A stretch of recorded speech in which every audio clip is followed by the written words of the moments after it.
Daigo, the origin of the masks. Powers long before the storm, before the loop, before the island became a battleground of realities, there existed a mountain hidden beyond time.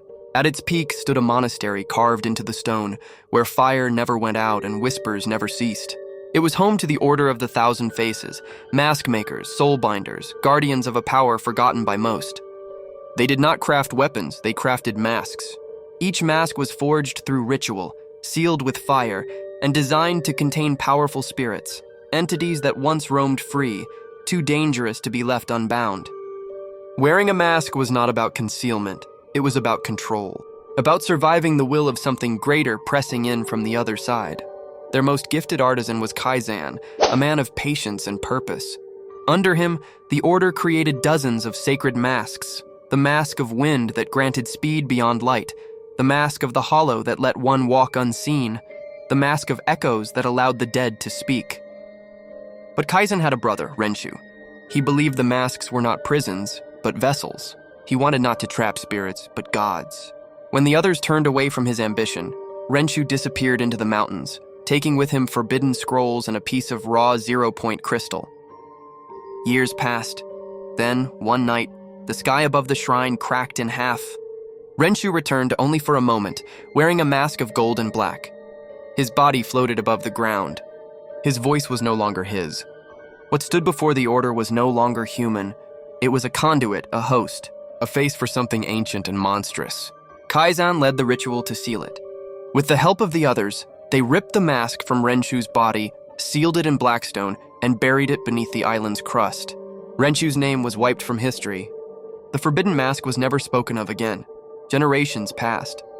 Daigo was born into that lineage, descended from Kaizan himself. He never knew the full story, only fragments. His family had long left the Order behind, taking with them the last embers of the craft.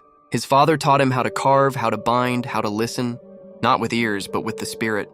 By the time Daigo was a teenager, he could carve a mask that would make grown men weep without knowing why. He never cared for fame. He worked underground, hidden beneath the new island, far below the corrupted landmarks and neon cities. There he sculpted masks for peace, for memory, for healing. He believed he was making beauty. But the island had other plans.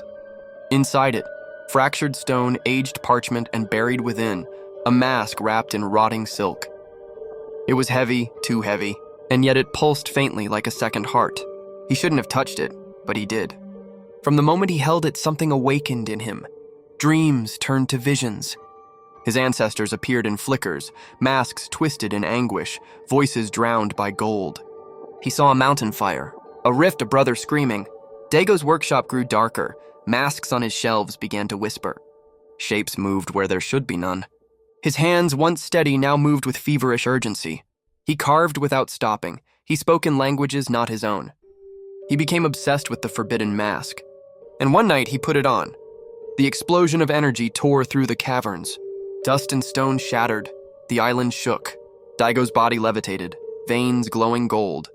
His scream became a harmonic pulse that echoed for miles. Shadows pulled from the cracks in the earth and wrapped around him like armor. When he landed, he was changed. His eyes were molten. His voice carried two tones, his and something else. He was no longer a mask maker. He was a mask. The entity within, the face eater, had not forgotten the world. And through Daigo, it would wear it all. Days passed. The island grew colder. Broken masks began appearing at battle sites and points of interest. Players who picked them up found themselves faster, stronger, but changed. The power was real, but it never left. Some disappeared, some turned. A new force emerged, the masked shadows. Cloaked warriors who wore expressions of agony, smiling in silence. They spoke only one word, Daigo.